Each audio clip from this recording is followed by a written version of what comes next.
ನಮಸ್ಕಾರ. ನಮ್ಮ ಮನಸ್ಸು ಹೇಗೆ ಕಲಿಯುತ್ತೆ? ಈ ಪ್ರಶ್ನೆಗೆ ಉತ್ತರ ಹುಡುಕೋಕೆ ವಿಜ್ಞಾನಿಗಳು ಪತ್ತೇದಾರರ ಥರ ಕೆಲಸ ಮಾಡ್ತಾರೆ. ಹಾಗಾದರೆ ಅವರತ್ರ ಯಾವೆಲ್ಲ ಟೂಲ್ಸ್ ಇವೆ? ಬನ್ನಿ, ಶೈಕ್ಷಣಿಕ ಮನೋವಿಜ್ಞಾನದ ಆ ರಹಸ್ಯಮಯ ಟೂಲ್ ಕಿಟ್ ಅನ್ನ ಇವತ್ತು ಒಟ್ಟಿಗೆ ತೆರೆದು ನೋಡೋಣ. ಮನೋವಿಜ್ಞಾನ ಮೊದಲು ತನ್ನ ಆತ್ಮವನ್ನೇ ಕಳ್ಕೊಂಡಿತು, ಆಮೇಲೆ ಮನಸ್ಸನ್ನು, ಕೊನೆಗೆ ಪ್ರಜ್ಞೆಯನ್ನೂ ಸಹ. ವುಡ್ವರ್ತ್ ಅವರ ಈ ಮಾತಿದೆಯಲ್ಲ, ಇದೊಂದು ದೊಡ್ಡ ಕ್ರಾಂತಿಯ ಕಥೆಯನ್ನೇ ಹೇಳುತ್ತೆ. ಏನಿದರರ್ಥ?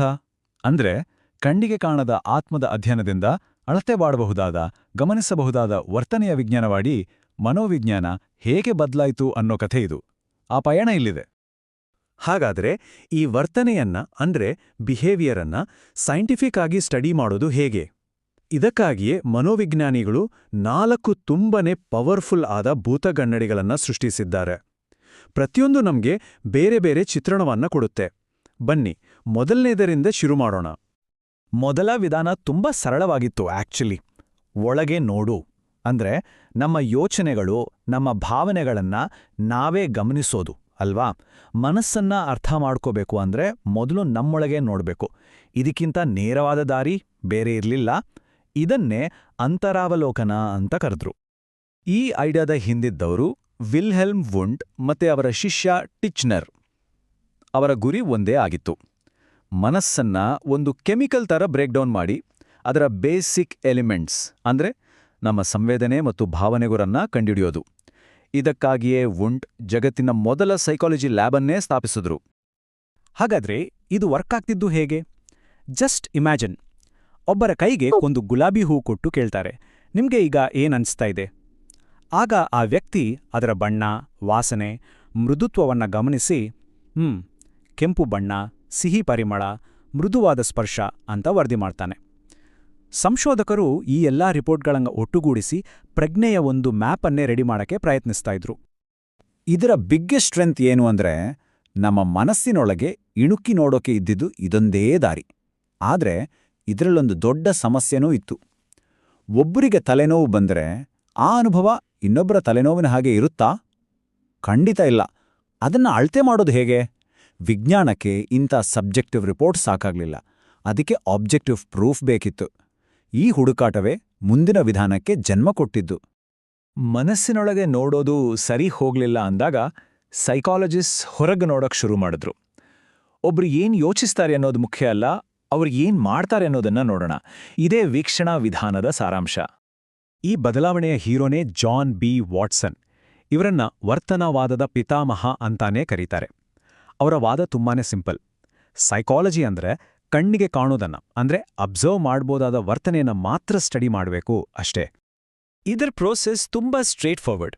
ಉದಾಹರಣೆಗೆ, ಒಬ್ಬ ರಿಸರ್ಚರ್ ಕ್ಲಾಸ್ನ ಒಂದು ಮೂಲೆಯಲ್ಲಿ ಕೂತು ಮಕ್ಕಳು ಒಂದು ಗ್ರೂಪ್ ಆಕ್ಟಿವಿಟಿಲಿ ಹೇಗೆ ಪಾರ್ಟಿಸಿಪೇಟ್ ಮಾಡ್ತಾರೆ ಅಂತ ನೋಡ್ತಾರೆ. ಯಾರು ಲೀಡರ್ ಆಗ್ತಾರೆ, ಯಾರು ಸುಮ್ಮನೆ ಕೂತಿರ್ತಾರೆ, ಯಾರು ಜಾಸ್ತಿ ಮಾತಾಡ್ತಾರೆ, ಎಲ್ಲವನ್ನೂ ನಿಖರವಾಗಿ ನೋಟ್ ಮಾಡ್ಕೊಳ್ತಾರೆ. ಆಮೇಲೆ ಈ ಡೇಟಾವನ್ನ ಅನಲೈಸ್ ಮಾಡಿ ಹುಡುಗರಿಗಿಂತ ಹುಡುಗಿಯರು ಹೆಚ್ಚು ಸಹಕಾರ ತೋರುತ್ತಾರೆ ಅನ್ನೋ ತೀರ್ಮಾನಕ್ಕೆ ಬರ್ಬೋದು. ರಿಯಲ್ ವರ್ಲ್ಡ್ನಲ್ಲಿ ಜನರನ್ನ ಸ್ಟಡಿ ಮಾಡೋಕೆ ಇದೊಂದು ಫ್ಯಾಂಟಾಸ್ಟಿಕ್ ಮೆಥಡ್. ಆದರೆ ಇಲ್ಲೂ 2 ಸಮಸ್ಯೆಗಳು ಬರ್ತಾವೆ. ಒಂದು, ನೋಡೋರ ಪರ್ಸ್ನಲ್ ಬಯಾಸ್ ಇರ್ಬೋದು. ಬಟ್ ಅದಕ್ಕಿಂತ ದೊಡ್ಡ ಪ್ರಾಬ್ಲಮ್ ಏನಂದ್ರೆ, ಇದು ಜನ ಏನು ಮಾಡ್ತಾರೆ ಅಂತ ಹೇಳುತ್ತೆ, ಆದರೆ ಅವರು ಯಾಕೆ ಹಾಗೆ ಮಾಡ್ತಾರೆ ಅನ್ನೋ ಪ್ರಶ್ನೆಗೆ ಉತ್ತರ ಕೊಡಲ್ಲ. ಯಾಕೆ ಅನ್ನೋ ಪ್ರಶ್ನೆ ಅದು ದುಡ್ಡುದು ಅಲ್ವಾ? ಅದಕ್ಕೆ ಉತ್ತರ ಬೇಕು ಅಂದ್ರೆ ಕಾರಣ ಮತ್ತು ಪರಿಣಾಮದ ಸಂಬಂಧವನ್ನ ಪ್ರೂವ್ ಮಾಡಬೇಕು ಅಂದ್ರೆ ಸುಮ್ಮನೆ ನೋಡಿದ್ರೆ ಸಾಕಾಗಲ್ಲ. ವಿಜ್ಞಾನಕ್ಕೆ ಒಂದು ಕಂಟ್ರೋಲ್ಡ್, ಪವರ್ಫುಲ್ ಟೂಲ್ ಬೇಕಿತ್ತು. ಅದೇ ನಮ್ಮ ಪ್ರಾಯೋಗಿಕ ವಿಧಾನ ಅಥವಾ ಎಕ್ಸ್ಪೆರಿಮೆಂಟಲ್ ಮೆಥಡ್. ಈ ಯಾಕೆ ಅನ್ನೋ ಪ್ರಶ್ನೆಗೆ ಉತ್ತರ ಹುಡುಕೋಕೆ ನಾವು ಮತ್ತೆ ವಿಲ್ಹೆಲ್ಮ್ ವುಂಟ್ ಅವರ ಹತ್ರನೇ ವಾಪಸ್ ಬರಬೇಕು. ಯಾಕಂದ್ರೆ ಅವರ ಲ್ಯಾಬ್ ಕೇವಲ ಇಂಟ್ರೋಸ್ಪೆಕ್ಷನ್ಗೆ ಮಾತ್ರ ಇರಲಿಲ್ಲ. ಕಂಟ್ರೋಲ್ಡ್ ಎಕ್ಸ್ಪೆರಿಮೆಂಟ್ಸ್ ಮೂಲಕ ಕಾಸ್ ಅಂಡ್ ಎಫೆಕ್ಟ್ ಅನ್ನ ಕಂಡುಹಿಡಿಯೋಕೆ ಅವರು ದಾರಿ ಮಾಡಿಕೊಟ್ರು. This is what gave psychology it's real scientific power. ಇದು ಸೈಂಟಿಫಿಕ್ ಮೆಥಡ್ನ ಹಾರ್ಟ್ ಅಂತಾನೆ ಹೇಳ್ಬಹುದು. ಒಂದು ಸಿಂಪಲ್ ಎಕ್ಸಾಂಪಲ್ ತಗೊಳ್ಳೋಣ. ಕಾಫಿ ಕುಡಿದ್ರೆ ಮೆಮರಿ ಪವರ್ ಜಾಸ್ತಿ ಆಗುತ್ತಾ ಅಂತ ಟೆಸ್ಟ್ ಮಾಡಬೇಕು ಅನ್ಕೊಳ್ಳಿ. ಇಲ್ಲಿ ಕಾಫಿ ಅನ್ನೋದು ನಾವು ಕಂಟ್ರೋಲ್ ಮಾಡೋ ವೇರಿಯಬಲ್, ಮೆಮರಿ ಅನ್ನೋದು ನಾವು ಮೆಷರ್ ಮಾಡೋ ರಿಸಲ್ಟ್. ಒಂದು ಗ್ರೂಪ್ಗೆ ಕಾಫಿ ಕೊಡ್ತೀವಿ, ಇನ್ನೊಂದು ಗ್ರೂಪ್ಗೆ ಕಾಫಿ ಥರನೇ ಇರೋ ಬೇರೆ ಡ್ರಿಂಕ್ ಕೊಡ್ತೀವಿ. ಆಮೇಲೆ ಇಬ್ಬರ ಮೆಮರಿ ಟೆಸ್ಟ್ ಮಾಡಿದ್ರೆ ಕಾಫಿಯಿಂದನೇ ಮೆಮರಿ ಜಾಸ್ತಿ ಆಯ್ತಾ ಇಲ್ವಾ ಅಂತ ಖಚಿತವಾಗಿ ಗೊತ್ತಾಗುತ್ತೆ. ಇದರ biggest plus point, cause and effect ಅನ್ನ ಪ್ರೂವ್ ಮಾಡೋಕೆ ಇದೊನ್ನೇ ದಾರಿ, ಪೀರಿಯಡ್. ಆದರೆ ಮೈನಸ್ ಪಾಯಿಂಟ್ಸ್ ಕೂಡ ಇವೆ. ಲ್ಯಾಬ್ ಸೆಟ್ಟಿಂಗ್ ಅನ್ನೋದು ಆರ್ಟಿಫಿಷಿಯಲ್, ರಿಯಲ್ ಲೈಫ್ ಹಾಗೇ ಇರಲ್ಲ. ಆ್ಯಂಡ್ ಮೋರ್ ಇಂಪಾರ್ಟೆಂಟ್ಲಿ, ಎಲ್ಲವನ್ನೂ ನಾವು ಎಕ್ಸ್ಪೆರಿಮೆಂಟ್ ಮಾಡೋಕ್ಕಾಗಲ್ಲ.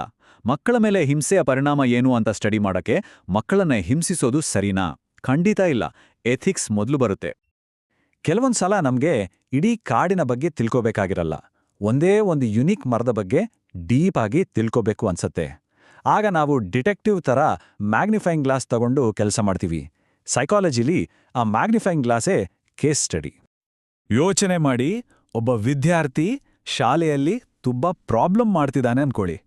ಆಗ ಸೈಕಾಲಜಿಸ್ಟ್ ಏನ್ ಮಾಡ್ತಾರೆ? ಅವನ ಇಡೀ ಲೈಫ್ ಸ್ಟೋರಿನೇ ಕಲೆಕ್ಟ್ ಮಾಡ್ತಾರೆ. ಅವನ ಫ್ಯಾಮಿಲಿ, ಫ್ರೆಂಡ್ಸ್, ಹೆಲ್ತ್, ಚೈಲ್ಡ್ಹುಡ್ ಎಲ್ಲವನ್ನು, ಎಲ್ಲ ಡೇಟಾವನ್ನು ಒಟ್ಟು ಮಾಡಿ ಸಮಸ್ಯೆಯ ಮೂಲ ಕಾರಣ ಏನು ಅಂತ ಪತ್ತೆ ಹಚ್ಚಿ ಅವನಿಗಾಗಿ ಒಂದು ಸ್ಪೆಷಲ್ ಪ್ಲಾನ್ ಮಾಡ್ತಾರೆ. It's a highly personalised approach. ಒಬ್ಬ ವ್ಯಕ್ತಿಯ ಸಮಸ್ಯೆನ ಸಾಲ್ವ್ ಮಾಡೋಕ್ಕೆ ಇದು ಬೆಸ್ಟ್ ಮೆಥಡ್. ಆದರೆ ಇದರ ಬಿಗ್ಗೆಸ್ಟ್ ಲಿಮಿಟೇಷನ್ ಏನು ಅಂದರೆ, ಒಬ್ಬ ವಿದ್ಯಾರ್ಥಿಯ ಕಥೆಯಿಂದ ನಾವು ಎಲ್ಲಾ ವಿದ್ಯಾರ್ಥಿಗಳ ಬಗ್ಗೆ ಒಂದು ರೂಲ್ ಮಾಡೋಕ್ಕಾಗಲ್ಲ. ಅದು ಹೇಗಪ್ಪ ಅಂದರೆ, ಒಂದು ಅಪರೂಪದ ಹೂವನ್ನು ನೋಡಿ ಜಗತ್ತಿನ ಎಲ್ಲಾ ಹೂವುಗಳು ಹೀಗೇ ಇರ್ತವೆ ಅಂತ ಹೇಳಿದ ಹಾಗೆ. It's not generalisable. ಸರಿ, ಈಗ ನಾವು 4 ಬೇರೆ ಬೇರೆ ಟೂಲ್ಸ್ ನೋಡಿದಿವಿ. ಹಾಗಾದ್ರೆ ಒಂದು ದೊಡ್ಡ ಪ್ರಶ್ನೆ, ಇವುಗಳಲ್ಲಿ ಯಾವುದು ಬೆಸ್ಟ್, ಯಾವುದು ಸರಿಯಾದದ್ದು? ಯಾವುದು ಬೆಸ್ಟ್ ಅನ್ನೋ ಪ್ರಶ್ನೆಗೆ ಉತ್ತರ ಇಲ್ಲಿದೆ. ಸರಿಯಾದ ಕೆಲಸಕ್ಕೆ ಸರಿಯಾದ ಸಾಧನ. ನಾವು ಸ್ಕ್ರೂ ಹಾಕೋಕ್ಕೆ ಸುತ್ತಿಗೆ ಬಳಸಲ್ಲ, ಮೊಳೆ ಹೊಡೆಯೋಕೆ ಸ್ಕ್ರೂ ಡ್ರೈವರ್ ಬಳಸಲ್ಲ ಅಲ್ವಾ? ಹಾಗೇನೆ ಪ್ರತಿಯೊಂದು ವಿಧಾನಕ್ಕೂ ಅದರದೇ ಆದ ಒಂದು ಸ್ಪೆಸಿಫಿಕ್ ಪರ್ಪಸ್ ಇದೆ. ಯಾವುದು ಪರ್ಫೆಕ್ಟ್ ಅಲ್ಲ, ಯಾವುದು ಯೂಸ್ಲೆಸ್ ಕೂಡ ಅಲ್ಲ. ಹಾಗಾದ್ರೆ ಕ್ಲಾಸ್ ರೂಮ್ನಲ್ಲೇ ಎದುರಾಗೋ ರಿಯಲ್ ಪ್ರಾಬ್ಲಮ್ಸನ್ನ ಸಾಲ್ವ್ ಮಾಡೋಕ್ಕೆ ಈ ಟೂಲ್ ಕಿಟ್ ಅನ್ನ ಹೇಗೆ ಯೂಸ್ ಮಾಡೋದು? ಬನ್ನಿ ಈಗ ಥಿಯರಿಯಿಂದ ಪ್ರಾಕ್ಟಿಕ್ಯಾಲಿಟಿಗೆ ಬರೋಣ. ಉತ್ತರ ತುಂಬಾ ಸಿಂಪಲ್.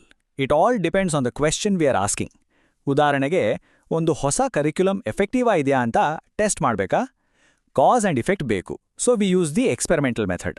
ಕ್ಲಾಸ್ನಲ್ಲಿ ಮಕ್ಕಳ ಸೋಷಿಯಲ್ ಡೈನಾಮಿಕ್ಸ್ ಹೇಗಿದೆ ಅಂತ ಅರ್ಥ ಮಾಡ್ಕೋಬೇಕಾ? ವೀಕ್ಷಣಾ ವಿಧಾನ ಇಸ್ ದ ಬೆಸ್ಟ್. ತೀವ್ರ ಲರ್ನಿಂಗ್ ಡಿಸೆಬಿಲಿಟಿ ಇರೋ ಒಬ್ಬ ವಿದ್ಯಾರ್ಥಿಗೆ ಹೆಲ್ಪ್ ಮಾಡಬೇಕಾ? ಅಲ್ಲಿ ಕೇಸ್ ಸ್ಟಡಿ ಬೇಕೇ ಬೇಕು. ಸೊ ಫೈನಲ್ ಲೆಸನ್ ಏನು? ಯಾವುದೇ ಒಂದು ಭೂತಗನ್ನಡಿ ಪೂರ್ತಿ ಪಿಕ್ಚರ್ ಕೊಡಲ್ಲ. ಒಬ್ಬ ಸ್ಮಾರ್ಟ್ ರಿಸರ್ಚರ್ ಒಂದು ಸಮಸ್ಯೆಯನ್ನು ಕಂಪ್ಲೀಟಾಗಿ ಅಂಡರ್ಸ್ಟ್ಯಾಂಡ್ ಮಾಡ್ಕೋಬೇಕು ಅಂದರೆ ಈ ಎಲ್ಲ ಟೂಲ್ಸನ್ನು ಕಂಬೈನ್ ಮಾಡಿ ಯೂಸ್ ಮಾಡ್ತಾರೆ. ಆಗ ಮಾತ್ರ ಒಂದು ಡೀಪ್ ಇನ್ಸೈಟ್ ಮತ್ತೆ ಒಂದು ಬ್ರಾಡ್ ಪರ್ಸ್ಪೆಕ್ಟಿವ್ ಎರಡೂ ಸಿಗುತ್ತೆ. ಕೊನೆಯದಾಗಿ ಒಂದು ಪ್ರಶ್ನೆಯೊಂದಿಗೆ ಈ ಚರ್ಚೆಯನ್ನ ಮುಗಿಸೋಣ.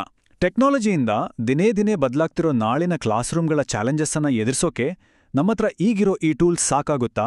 ಅಥವಾ ಭವಿಷ್ಯದ ಸೈಕಾಲಜಿಗೆ ಇನ್ನೂ ಹೊಸ, ಇನ್ನೂ ಪವರ್ಫುಲ್ ಆದ ಟೂಲ್ಸ್ ಬೇಕಾಗ್ಬೋದು ಅಲ್ವಾ? ಯೋಚನೆ ಮಾಡಿ.